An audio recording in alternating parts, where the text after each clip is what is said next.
Hi friends, എല്ലാവർക്കും റാണീസ് രുചിക്കൂട്ടിലേക്ക് ഒരിക്കൽ കൂടി സ്വാഗതം. എങ്ങനെയുണ്ടായിരുന്നു എല്ലാവരുടെയും വിഷു ഒക്കെ? അടിപൊളിയായോ? ഇനി നമുക്ക് ഒരു സ്നാക്കിന്റെ റെസിപ്പി നോക്കാം. പപ്പട ബോളി എന്ന് കേട്ടിട്ടുണ്ടോ? പപ്പട ബോളിന്നോ പപ്പടവട എന്നോ ഒക്കെ ഓരോ നാട്ടിൽ ഓരോ രീതിയിൽ പറയും. ഇന്ന് നമ്മൾ അതിന്റെ റെസിപ്പിയാണ് ഒന്ന് നോക്കുന്നത് കേട്ടോ. റെസിപ്പിയിലേക്ക് കടക്കുന്നതിന് മുമ്പായിട്ട് ഒരു ചെറിയ റിക്വസ്റ്റ്, ഈ ചാനൽ ആരെങ്കിലും സബ്സ്ക്രൈബ് ചെയ്യാത്തവരുണ്ടെങ്കിൽ ഒന്ന് സബ്സ്ക്രൈബ് ചെയ്തേക്കണേ. അതുപോലെ തന്നെ ഇതിന്റെ ലിങ്ക് നിങ്ങളുടെ ഫ്രണ്ട്സിനും റിലേറ്റീവ്സിനും ഒക്കെ ഒന്ന് ഷെയർ ചെയ്ത് കൊടുക്കാനും കൂടെ മറക്കരുത് കേട്ടോ. അപ്പൊ ഇതിന്റെ റെസിപ്പിയിലേക്ക് നമുക്ക് കടക്കാം. ഇതിന് വേണ്ടിയിട്ട് നമ്മൾ പച്ചരി അല്ലെങ്കിൽ റോ റൈസ് ആണ് ഉപയോഗിക്കുന്നത്.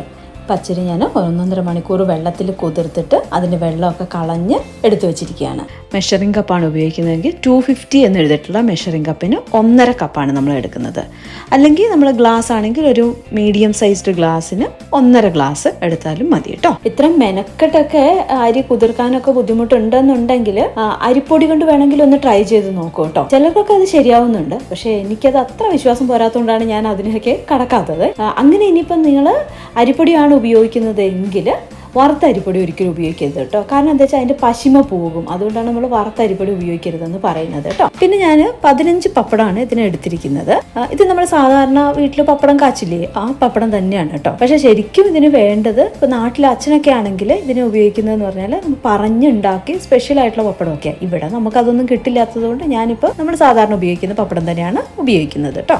ഇനി നമുക്ക് വേണ്ടത് 1 ടേബിൾ സ്പൂൺ എള്ള്, പിന്നെ ഒരു 3/4 ടേബിൾ സ്പൂൺ ജീരകം, ഇത്ര സാധനങ്ങൾ വേണം. പിന്നെ ഇതുണ്ടാക്കാനുള്ള വെളിച്ചെണ്ണയും ആവശ്യത്തിനുള്ള ഉപ്പും കൂടെ കരുതണേ. ഇനി നമുക്ക് ഈ അരി ഒന്ന് അരച്ചെടുത്തിട്ട് വരാം കേട്ടോ. അരി അരയ്ക്കുമ്പോൾ ഉണ്ടല്ലോ, നമ്മൾ ഇഡ്ലിയുടെ അത്ര അരഞ്ഞാൽ പോരാ, പക്ഷെ ഒരുപാട് സ്മൂത്ത് ആവുകയും വേണ്ട. ആ ഒരു ലെവലിൽ വേണം അരയ്ക്കാനായിട്ട്. പിന്നെ ഈ അരിപ്പൊടിയാണ് ഡയറക്റ്റ് അരിപ്പൊടി ഉപയോഗിക്കുന്ന ആൾക്കാരാണെങ്കിലും അതും മിക്സിക്കകത്ത് ഒന്ന് അരച്ചെടുക്കുന്നത്, കുറച്ച് വെള്ളം ഒഴിച്ചൊന്ന് അരച്ചെടുക്കുന്നതാണ് കേട്ടോ നല്ലത്. നമ്മൾ മാവ് അരച്ചെടുക്കുന്നത് ഈ ഒരു പാകത്തിനാണ് കേട്ടോ. പിന്നെ വേറൊരു കാര്യം ശ്രദ്ധിക്കാനുള്ളത്, ഇതിനകത്തേക്ക് ഒരുപാട് ഉപ്പ് നമ്മൾ ചേർക്കണ്ട. കാരണം എന്താ വെച്ചാൽ പപ്പടത്തിനകത്ത് ഓൾറെഡി ഉപ്പുണ്ടല്ലോ. അപ്പോൾ നമ്മളൊരു ഇത്തിരി ഉപ്പ് മാത്രം ഇതിനകത്ത് ചേർത്താൽ മതി കേട്ടോ. ഇനി ഇതിനകത്തേക്ക് നമ്മൾ എടുത്തു വെച്ചിട്ടുള്ള എള്ളും ജീരകവും കൂടെ ചേർക്കണം. അതും കൂടെ ചേർത്തിട്ട് നന്നായിട്ട് ഈ മാവ് ഒന്ന് മിക്സ് ചെയ്ത് കൊടുക്കാം. ഇത് ഫ്രൈ ചെയ്തെടുക്കാനുള്ള എണ്ണ നല്ല ചൂടായിട്ടുണ്ട്. ഇനി നമുക്കിത് ഉണ്ടാക്കി തുടങ്ങാം അല്ലേ. അപ്പൊ ഇതിനകത്ത് ഞാൻ ആകെ ചേർത്തിട്ടുള്ളത് എള്ളും ജീരകവും ഉപ്പും മാത്രമാണ്. പക്ഷെ ചിലവര് മഞ്ഞൾപ്പൊടിയും മുളക് പൊടിയും പെരുംജീരകവും കൂടെ ചേർക്കും. എനിക്ക് അതിന്റെ ആ ഒരു കളറും ടേസ്റ്റും എനിക്ക് അത്ര ഇഷ്ടം തോന്നിയിട്ടില്ല. അതുകൊണ്ട് ഞാൻ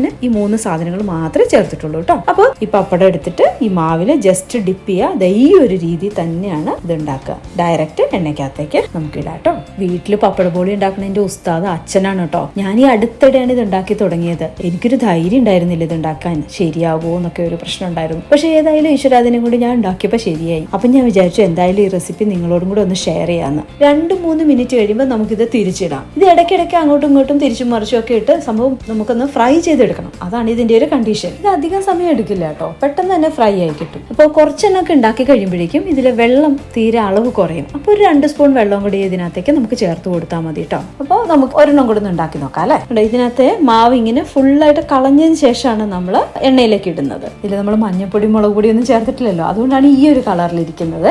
പപ്പടത്തിൽ ഒരുപാട് മാവ് നിന്ന് കഴിഞ്ഞുണ്ടല്ലോ, ഇത് ഭയങ്കര കട്ടിയായി പോകും. അപ്പോൾ ഹാർഡായി പോകില്ലേ, കഴിക്കുമ്പോൾ സുഖം ഉണ്ടാവില്ല, ക്രിസ്പിനെസ് കിട്ടില്ല. അതുകൊണ്ടാണ് ഈ മാവ് ഫുള്ളായിട്ട് നമ്മൾ കളഞ്ഞിട്ടാണ് എണ്ണയിലേക്ക് ഇടുന്നതെന്ന് പറഞ്ഞത്.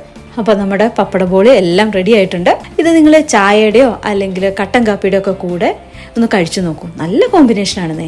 പ്രത്യേകിച്ചുണ്ടല്ലോ മഴക്കാലത്താണെങ്കിലും ഒന്നും പറയാനില്ല. അപ്പോൾ എന്തായാലും നിങ്ങളൊന്ന് ട്രൈ ചെയ്ത് നോക്കണേ. ഇനിയിപ്പോൾ നിങ്ങളുടെ സൈഡിൽ നിന്ന് എന്തെങ്കിലും മോഡിഫിക്കേഷൻസ് ഒക്കെ നിങ്ങൾ ഇതിന് വരുത്തിയെങ്കിൽ അതും കൂടെ ചേർത്ത് കമന്റ് ബോക്സിൽ ഒന്ന് ഇടണം കേട്ടോ. അപ്പോൾ പുതിയൊരു റെസിപ്പിയുമായിട്ട് നമുക്ക് ഉടനെ തന്നെ കാണാം. Till then bye, take care.